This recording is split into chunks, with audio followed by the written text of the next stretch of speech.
Good morning sa iyong tanan mga kamakoy. Good morning, good morning.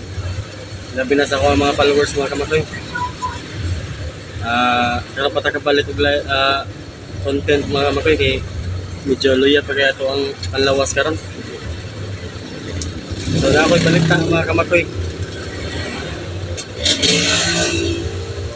Murag makabasa ta ning mga balita karon mga kamakoy nga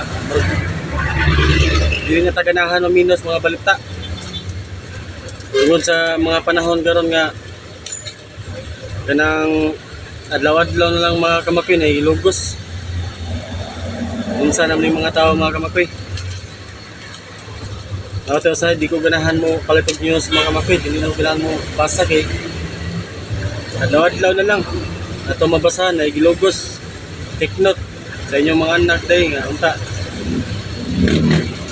More pa sa pagbantay mga kamakoy. Karon mga kamakoy atong basahon mga kamakoy nga gidagit ya busuhan sa tulo ka lalaki. Mao ni ang balita karon mga kamakoy. Mao ni gidagit ya busuhan sa tulo ka lalaki. Atong basahon mga kamakoy. Usa ka 18 anyos nga lalaki nga tinun-an nga senior high school gingong gidagit o giabusuhan sa tulo ka wala pa mailing mga lalaki sa barangay Lusaran. Bukirang dapit sa Dakbayan sa Sugbo mga kamakoy. Naitabo ni mga kamakoy alas 7 sa buntag. Sa alas 7 sa buntag sa Martes mga kamakoy. Ay no.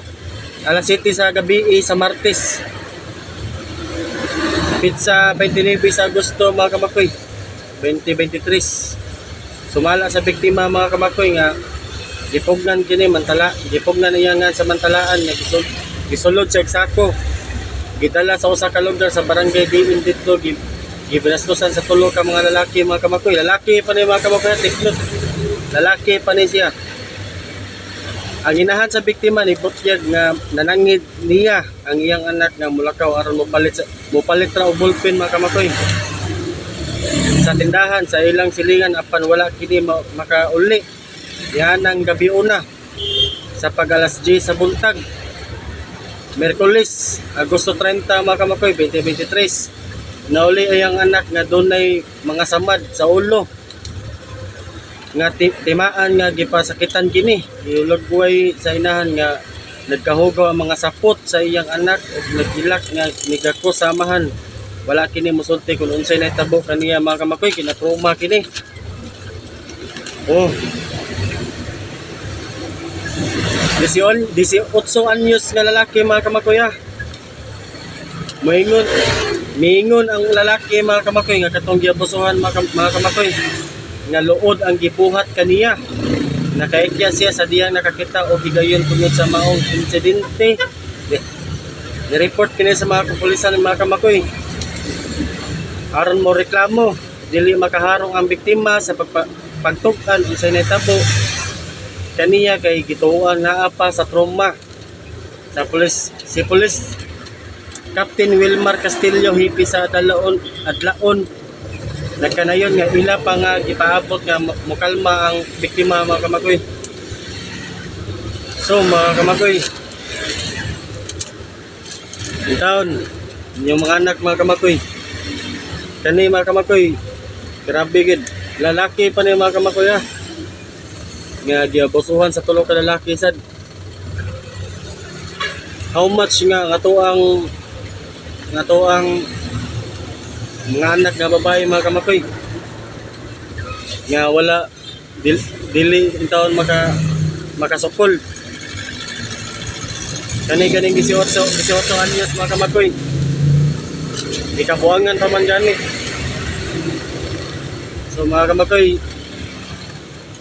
o nang dili ko ganahan usayong basa sa ato ang mga balita karon mga kamakoy kay mismo kita ludkon ta. Maglagot ta maminaw mga kamakoy kay bawo na mo sa ato ang panahon mga kamakoy. Murag nanasay na usab mga kamakoy. Kay bawo mo ana mga kamakoy. So careful lang gid sa tuwa mga anak mga kamakoy. Labi na ni balik ng eskwela mga kamakoy. Atod kuha in taon ninyo mga anak para mabantayan ninyo. So, karon mga kamakoy, for today's videos, punta baka makakita mo nga video mga kamakoy. Please na lang og share, then likes and follow mga kamakoy kung kinsa tong wala pa ka-follow, for para more videos pa ta mga kamakoy. Ayaw i-skip atong video mga kamakoy para daghan tag may bawaan mga kamakoy ha. Thank you, God bless.